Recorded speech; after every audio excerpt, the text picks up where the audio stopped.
Good afternoon, depending on where you are, or good morning, depending on where you are, or good night, depending on where you are in the world. I want to welcome you all to our December 2020 graduation.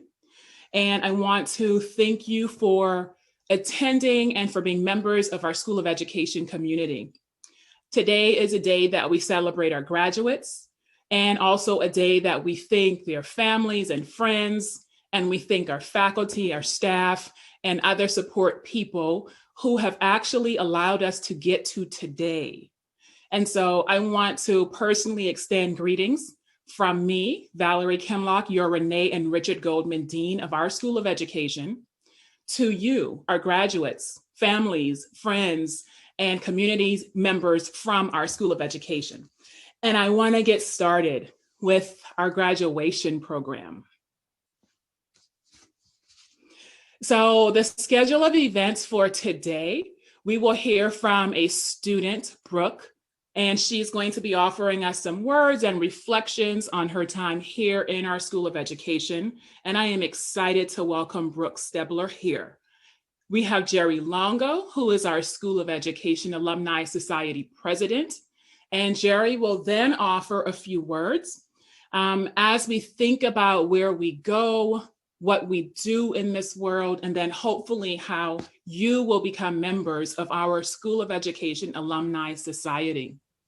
And then after Jerry speaks, I will come back on. I will offer just a few words from my heart and words I hope that you take as encouragement as you enter into the world beyond being a student in the School of Education, as you continue to do the great work that you have been doing, particularly in this year of 2020.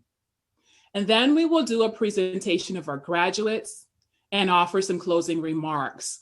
And so today is Thursday, December 10th. And what a year it has been. What an academic semester it has been. And I am just thankful to have you here in our School of Education with us. And so I want to begin, by introducing our student speaker for our virtual graduation. Our student speaker is Dr. Brooke Stebler, and she is a graduate of our Doctorate of Education program, and her focus is in language, literacy, and cultural studies. Brooke is currently an assistant principal of the Cannon McMillan High School in one of our Pittsburgh suburbs, and that's the suburb of Cannonsburg. Prior to earning her EDD from our School of Education, she worked as a Title I reading specialist for approximately 10 years at an elementary school in the Baldwin-Whitehall School District. And previously, she worked as a third grade teacher there. So I am proud to also say that Dr. Brooke is an alum twice over of our School of Education. She earned her master's in reading education with a reading specialist certificate in K-12. And she also earned her principal cert from Point Park University and her bachelor's in elementary education from Marshall University. So I am just so thankful to have you here. I am so thankful that you are our student speaker. And let's actually just welcome Dr. Brooke Stebler. Hello, this is Brooke Stebler. I'm so happy to be here. I know that right now I'm just trying to share my screen. Okay, thank you, Dean Kinlock. Thank you so much. So thank you, Dean Kinlock, for giving me the opportunity to speak. And thank you so much for the School of Education community to allow this platform for students. So good afternoon. I am beyond excited to join you for this, our graduation day. When I started my Doctorate of Education program in Language, Literacy, and Culture at Pitt a few years ago, pardon the bell, I'm still at school, I could not have imagined this past year, that the last year of my program would turn out to be such an unprecedented time in history, as Dean Kinlock had said. I certainly did not anticipate defending my dissertation on Zoom, But thank goodness for technology, and thank goodness everything else worked that day, and I hope it all worked out for all of you as well. With that being said, I wanted to thank my advisor at Pitt, Dr. Patricia Crawford, who was so very supportive of my work and academic needs as a student working fully online this past year. I also want to recognize you, your hard work, your accomplishments as the graduates we celebrate today. You made it. We made it and are now official graduates of Pitt. What a year it has been. So what is next? What is the next part of your journey? For me, I was hired as an assistant principal during the pandemic after being a reading specialist for many years. It was a big change, but a transition I've been working towards for many years as well, and I did not want to pass up the opportunity. I am very fortunate to have started a new career during these lean times. It has brought its own challenges, from going to in-person to hybrid learning and now remote learning, just as many of you have experienced in your own academic program.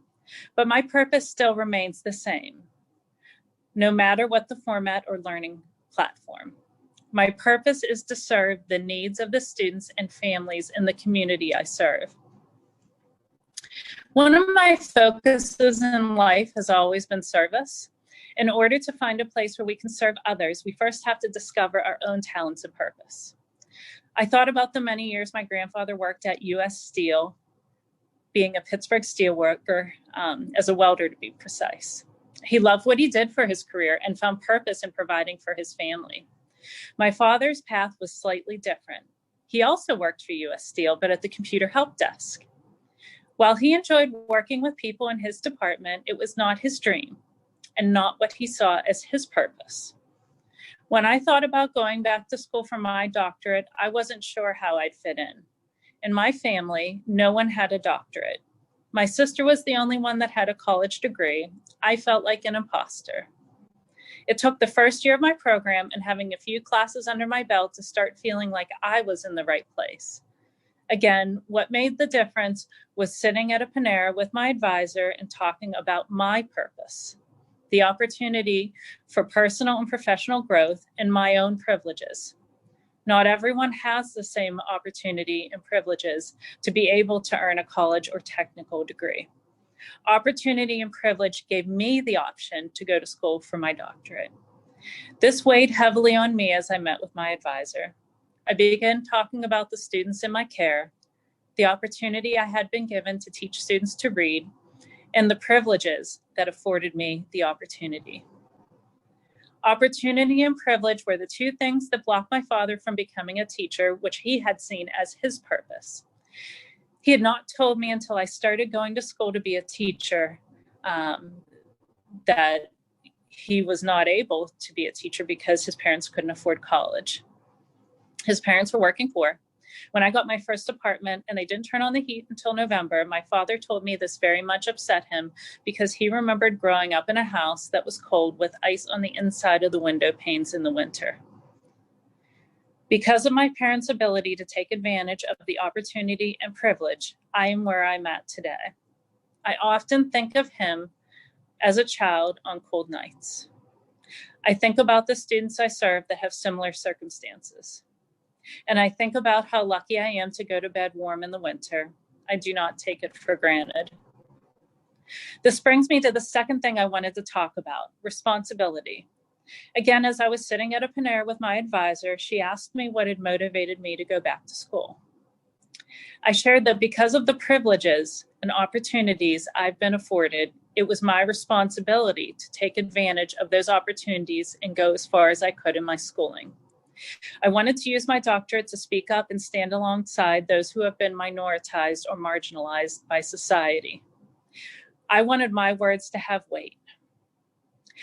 I have learned through many conversations with my advisor that while I cannot save the world, I can fight the good fight. It is my responsibility to take the privileges and opportunities I've been afforded in life to push for others to be afforded the same opportunities and privileges.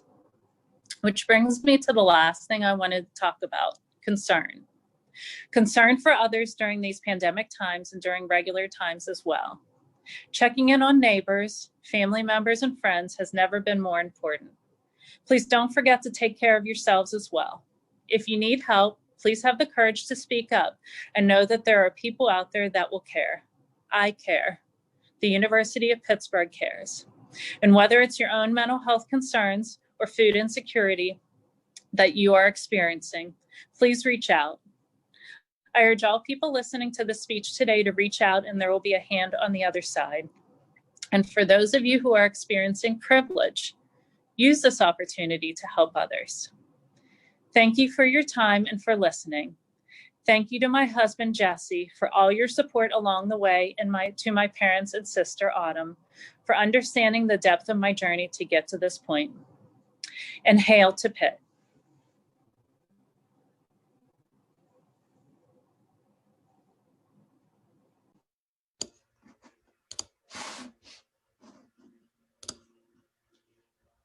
Can I get my video to start again, please, host?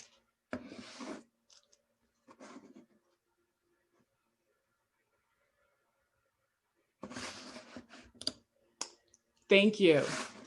So I want to thank you, Brooke. And Brooke, do you have an opportunity to get back on camera for me? I certainly do. No, thank you for that. And thank you for those words, Brooke. I was sitting here listening to you and wanted to offer just a quick reflection of the things that I thought just listening to you. First and foremost, the bell going off was wonderful because it shows that you are in real time, in space, and you are also still attending to the work that you need to do and that you are doing. So thank you for that. I know you didn't plan it, but that was just a perfect indication of thinking about time and thinking about space differently. You also talked about your journey. You talked about being in a pandemic. You talked about change and transformations, challenges from moving from in-person to hybrid to virtual. And for me, that got me thinking about the purposes of education, the purposes of learning, and the people who are in our classrooms and in our schools and communities willing to stand up and work with other people. And clearly that's the work that you are doing with students, families, and communities. I also want to recognize that you referenced your advisor, Dr. Trish Crawford, many times. And Trish, and she's an amazing human being.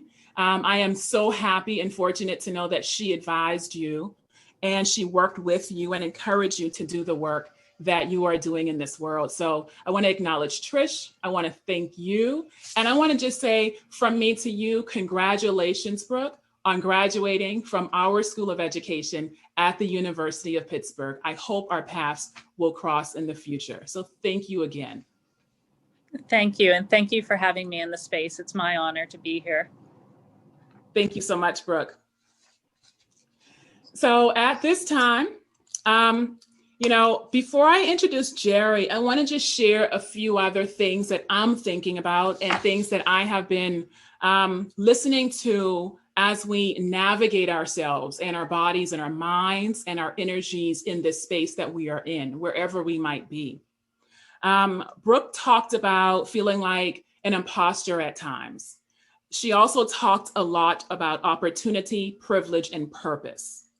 And I think for me, what I want to offer you in this particular moment is an opportunity to think deeply about our privileges, what those are, what those mean, what those entail, but also to think about the opportunities that we have to engage in transformative change in this world, and not just for ourselves, but for other people, for the kids and the young people who we might meet in classrooms or in communities or in hallways or on playgrounds, to the families we might encounter on our daily walk, regardless of where we might be walking to, the journeys we take in life, and to think about the collectivity of that engagement. What is the purpose of education if it is not meant to improve the living conditions and learning opportunities with and for other people? And I want you to just think about that. And as we think about that, I want to transition. I want to transition from what I just shared. I want to transition from the words that Brooke offered us. And I want to move to Dr. Jerry Longo. Jerry Longo is president of our School of Education's Alumni Society. Jerry also is a retired K-12 educator and faculty member, former faculty member. He just retired from our School of Education here at the University of Pittsburgh. And similar to Brooke, he is also an alum of our school, a two-time alum of our School of Education. He earned his PhD in Education Administration in 1981. He earned his Master of Education in Secondary Education with an emphasis on writing and literature. That's why we get along so well, Jerry. In 1968. He has an education career that spans 40 plus years. He has worked as an English teacher, as a principal, central office administrator, school superintendent, college professor, and as director of our Western Superintendent Forum. He has served as superintendent of the Quaker Valley and Steel Valley school districts. And in 1997, Dr. Jerry Longo received the Pennsylvania Superintendent of the Year recognition. He has a long history of teaching and scholarship and engaging with communities and with other people.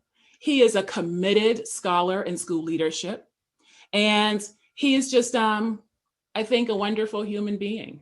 So it is my pleasure to invite Jerry Longo to offer some words for our graduating class of December 2020. Jerry Longo.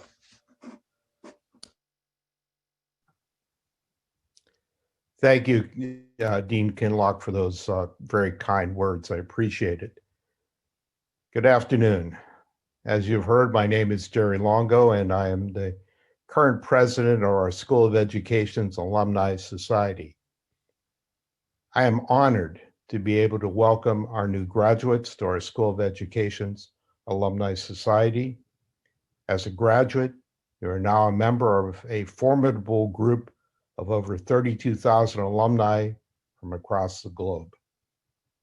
As an alumnus of our School of Education, you are forever connected to an esteemed and involved community that is leading and transforming the field of education regionally, nationally, and globally.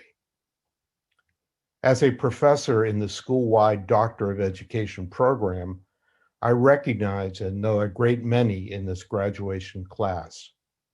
I can, with pride, testify to your dedication and passion for the work of education.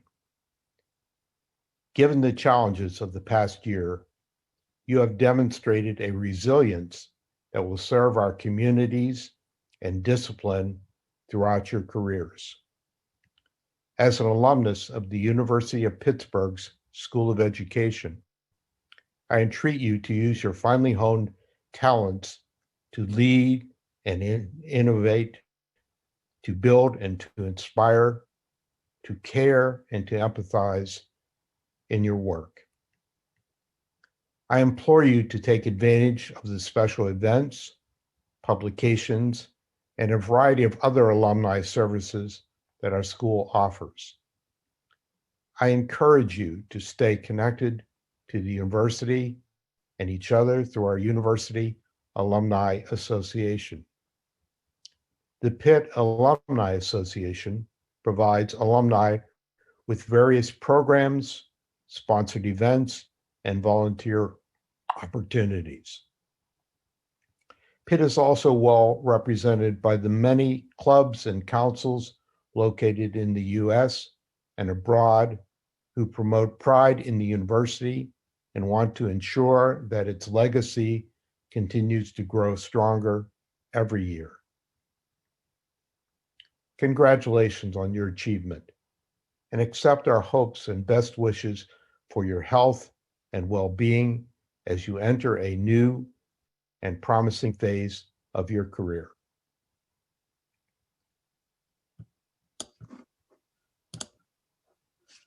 Thank you so much, Dr. Longo. And let me just say that it is a pleasure to continue to work with you on behalf of our School of Education community. I cannot think of anyone who has so much rich experience and to be a part of our School of Education community and to lead our Alumni Association. I'm just thankful. So thank you for those words of encouragement to our graduates. And I'm truly looking forward to continuing to work with you next semester, Dr. Longo. Thank you, Dean Kinlock. You're welcome. Thank you. So at this time, I've been told that I need to give a special address to our graduates. And usually I sit and write and think, and this year has been one of those years, I think, for all of us. It's been a year of contemplation. It's been a year of change. It's been a year of panic, of fear, of uncertainty, of the unknowns. It's been a year of devastation. And as I sat and I tried to write a message for you, I kept going back to our mission and vision for the School of Education. And then from there, I went all the way back to my home state of South Carolina and thinking about family, thinking about sense of belonging. And so I'm going to share the mission vision. I'm going to talk about some stories, and I'm going to hopefully offer some encouragement for all of us, including myself, as we continue to engage in productive work with each other in this world. And so I love our mission vision. I do hope that as a school community, we will commit to this mission vision. And as graduates of our School of Education, that you will take this mission vision with you wherever you go, however you go in this world. So our mission vision for the School of Education says that we ignite learning. We strive for well-being for all. We teach. We commit to student, family, and community success. We commit to educational equity. We advocate. We work for justice. We cultivate relationships. We forge engaged partnerships. We collaborate. We learn with and from communities. We innovate and we agitate. We pursue and produce knowledge. We research. We disrupt and transform in equitable educational structures. We approach learning as intertwined with health, wellness, and human development. We address how national, global, social, and technological change impacts learning. We shape practice and policy. We teach with and for dignity. We think, we dream, we lead with integrity. We are the School of Education at the University of Pittsburgh. And it's in those lines, those last lines, that just move me. When we talk about we teach with and for dignity, we think, we dream, we lead with integrity. And collectively, that makes us the School of Education here at the University of Pittsburgh. And it makes us connected one to another.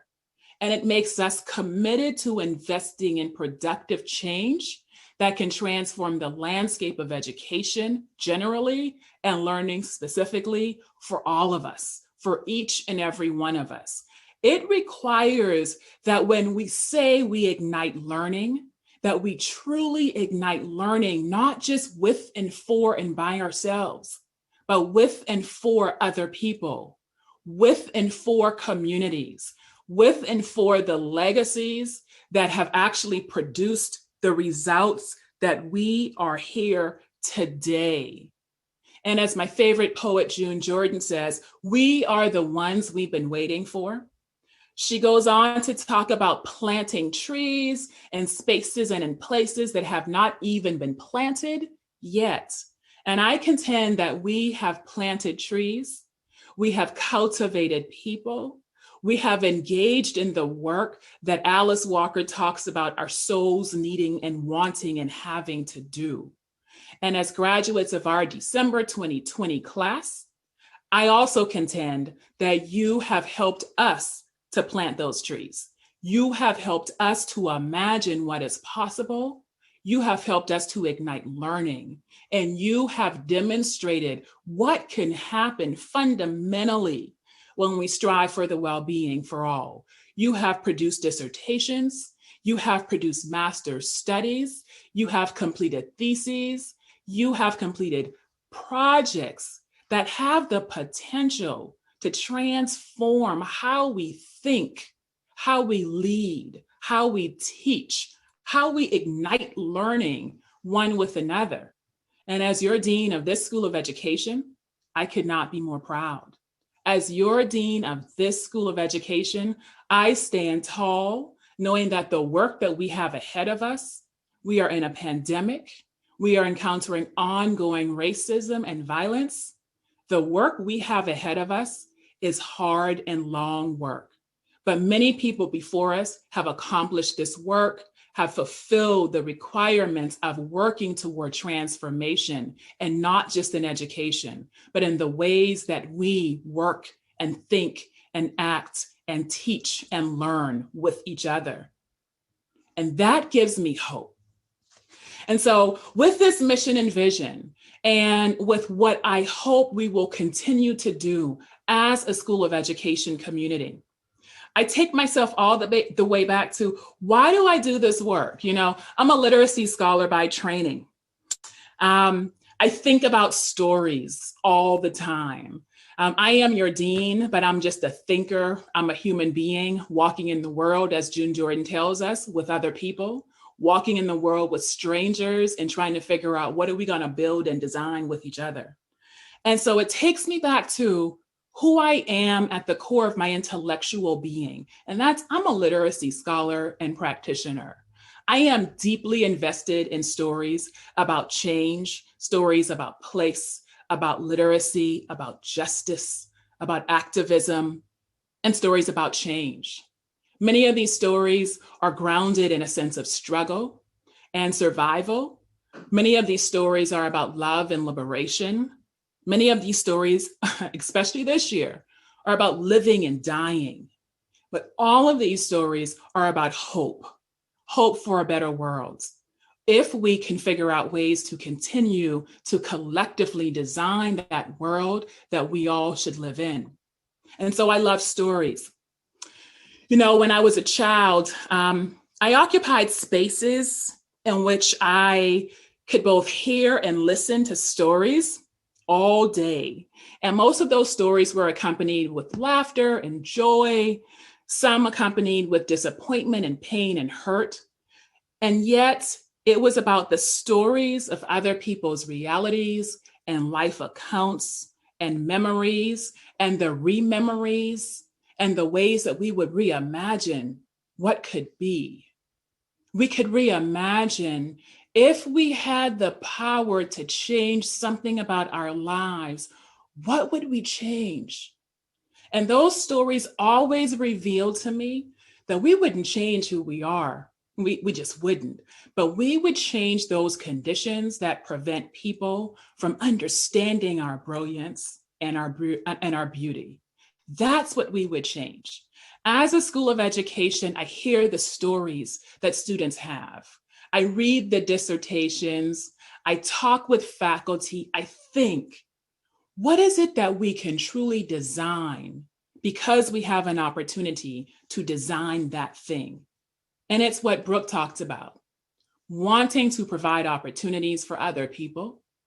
But it's also what I think Jerry talked about, an invitation in to our alumni society, but not just an invitation in. It's a way of becoming one. It's a way of being as a collective and bringing all of the stories that are nuanced and complex and complicated with ourselves as we walk in, as we take this invitation to continue to do good in the world. You know, and I think, you know, for me, I'm drawn to thinking about the stories of educators, particularly from the segregated South, because I grew up in Charleston, South Carolina. And I recall so many of my teachers, particularly one of my elementary school teachers, Miss Kirkland. She always told stories that would inspire me to continue to imagine a different kind of world. She was a Black woman. I remember the story of Miss Green. Miss Green was my middle school math teacher. And Miss Green would always tell me stories about learning the world. Because if we can learn the world, we can design the type of future we want. And she would always say, I'm not just teaching you mathematics, Valerie. I'm teaching you to learn the world. That was one of my middle school math teachers. And then I go all the way to high school, and I think about Miss Thompson. Miss Thompson was my chemistry teacher in high school. And it was Miss Thompson who was more silent. But the stories she shared were not stories that she voiced with language. The stories she shared were stories that she voiced by the stare that she offered you in the very moment of looking at her. And that stare said to me, think about your next move, Valerie. Think about what you want to do in this world, Valerie, and think about how you can do that with other people, because our communities require that we show up, that we remain present, and that we give back.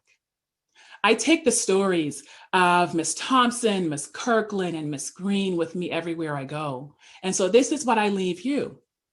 I leave you with the possibilities of understanding how the stories of our very existences are more than stories. Those stories are our guideposts. Those stories help us to remember what we could be doing differently and for what purpose. You know, the stories of those 3 Black women educators from my community in Charleston, South Carolina, they go with me everywhere because they tell me that I can do what I want to do, how I want to do it. And as I do it, I keep in the front of my mind and in the center of my heart the ways that this work must happen in order for change to happen in this world. And hence our mission vision statement. It's about equity and justice. It's about disrupting and transforming inequitable educational structures. It is also about the stories of equity. It is about the stories of justice, about hope, about life, about liberation, about living, about breathing.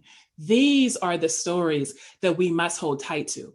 So as we move forward, you know, I want us to always remember what we are leaving behind and ways where we're not leaving it behind. I never leave South Carolina behind. I never leave Miss Kirkland behind. I never leave Miss Green or Miss Thompson behind. Those are the educators who helped to frame who I am. Those are the 3 Black women educators amongst so many others who gave me hope that one day you might be a dean if you want it. And I said, I can't, and I wouldn't. And here I am today, 3.5 years later, Dean of a School of Education, first Black woman at this university to be a dean. That is not amazing, but that was already defined based on my stories, my realities, and the people who made this possible for me. So as we move forward, I want to offer you this. I want to offer you the hope that it will be better. I want to offer you the recognition that so many people are in pain and traumatized because of 2020, but also because of the decades and decades of struggle and pain that's been enacted upon them and by extension, all of us. Graduates of our 2020 December class, I offer you all of the hope that I could muster. And I ask that you continue to be hopeful and to define your future based on your past, but also based on our interconnections with each other and with other people in the world who we might not yet know. I ask, as our mission vision statement asks, that we ignite learning, that we strive for well-being for all. I ask that we advocate, that we teach, that we forge engaged partnerships. I ask that we disrupt and transform inequitable educational structures. I ask that we dream, that we think, that we believe. I ask that we commit to shaping practice and policy differently.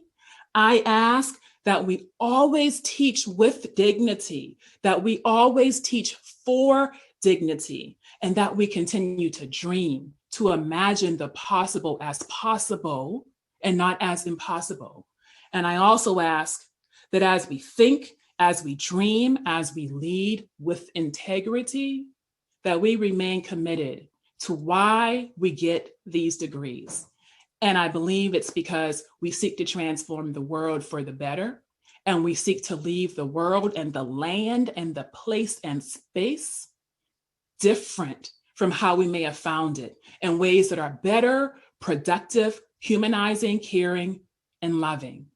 And so I'll stop there because I'm talking and I'm thinking about this painful year, and I'm still very hopeful that tomorrow will bring better. Tomorrow will bring better. So graduates of our December 2020 class, from your dean to you, I offer you the hope that it will be better. And I thank you for studying in our School of Education. I am honored to be your dean, and I am honored to be your colleague in the work of equity, justice, teaching, learning, and engagement. So congratulations, and thank you. All right. How do you transition from that? And the way you transition from that is by getting ourselves ready for the calling of our graduates' names. And so if we were actually in person, I probably would do something that looks like, all of our graduates in the December 2020 class, can you please stand? And let's recognize you. And hopefully you would all stand. And then I would offer you another word of hope and encouragement. If we were in person, I would ask all of your families and friends present to stand, because they should also be recognized. This is a journey that so many of our friends and family members go on with us. And for many of us, this would not be possible without them. But we can't stand. But I'm going to thank family members and friends who might be on this Zoom call today. And I'm also going to thank all of our graduates. I would then ask our graduates to come forward so that I could personally confer your degrees. And unfortunately, that's not our reality. But even though that's not possible today, I want to make sure that we take a moment to recognize each of you and all of your hard work and determination. And I want to send a personal congratulations to all of you.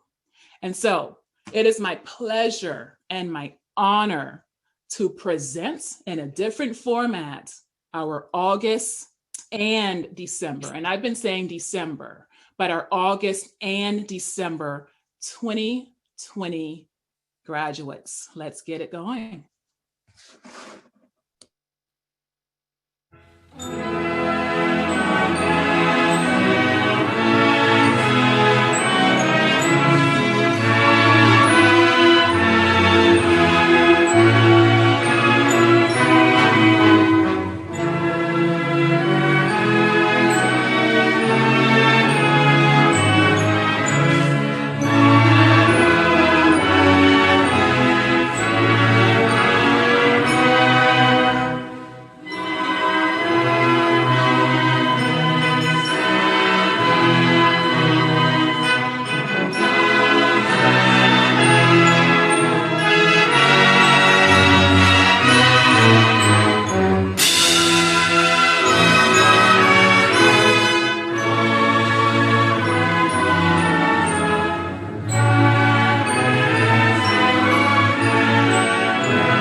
Hi, graduates. I am so proud of you for your commitment to education and equity during these difficult times.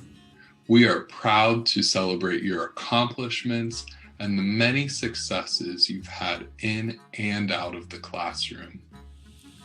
I'm so very proud of the graduates at the University of Pittsburgh for their dedication and perseverance as they pursued their own personal and professional dreams. Congratulations to all our graduates, but especially the graduates in the Vision Studies program. You all are wonderful and caring teachers, and I'm so proud of the work that you've done. Graduates, we are proud of you. The faculty at the School of Education, we are proud of you for surviving all the assignments, all the readings, all the lung nights, and learning how to use APA. We're proud of you, and we applaud you. I'm particularly proud of this semester's graduates for persevering through the COVID-19 pandemic to finish your degree. I hope you will always maintain contact with your Pitt family, and I look forward to continuing to collaborate with all of you in your future careers. I hope the 2020 graduates really move forward in what we have as our motto at the Center for Urban Education, which is learn, share, transform. I hope that you will take all that you learned and go back into your work with community college students and become the change agent that all those students need to be as successful as you are. I hope that you remember your time at Pitt fondly. I hope that you remain connected and keep in touch and use the networks that you built while you were here. I hope that you achieve greatness and meet the goals that you set for yourself, and that you make our department and our school proud. I hope that each of you finds great employment opportunities, but more importantly, I hope that you continue to make an amazing impact on the people around you and the communities that you call home. Going into the next chapter of your life, I wish for you much success, happiness, and balance. Be leaders wherever you are, make a difference, and stay in touch. My hope for you as graduates of the School of Education from the University of Pittsburgh is that we have taught you what it means to fight for equity and justice in educational systems, and that you will go out and be advocates for equity, justice, and liberation for all students. Congratulations. Congratulations. Congratulations. Congratulations. Congratulations. Congratulations. Congratulations.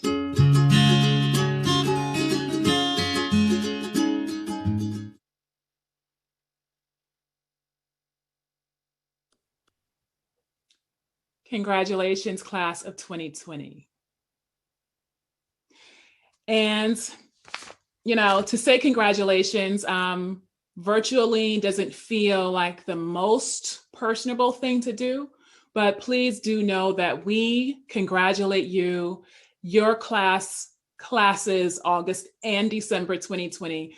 Amazing human beings doing wonderful work in the world. And we do hope that you will continue to do that work and to know that your colleagues here in the School of Education at the University of Pittsburgh will always answer your call. You have persevered through what has undoubtedly been unusual, unprecedented, and I'm taking that word back. It's not unprecedented. It's unfortunate times. These are times that we may not have experienced in our lives, but I would say that there are other folks who have experienced these times, and they, I hope, persevered, and I do hope and believe that we will do too. I have full confidence that you will continue to show your resilience and grace as you enter your next chapter. A number of our faculty and staff members have already sent their well wishes to you, which is what we just saw in this video. And I just want to say thank you, faculty and staff, and thank you, students in our School of Education, for remaining so committed to this work, for transitioning and pivoting to this virtual hybrid situation, for just being strong in the face of uncertainty, and for persevering and for completing your studies at the University of Pittsburgh and from our School of Education. From me to you, congratulations. From our faculty and staff and our students who are continuing, congratulations, graduates. And I do wish you all the best. Continue to be hopeful, continue to persevere, And you know what? Continue to breathe and drop your shoulders, and just remember that in order to continue to do this work, you have to take care of yourselves and each other. So thank you for joining us. And I wish you all the best for a productive new year. Thank you.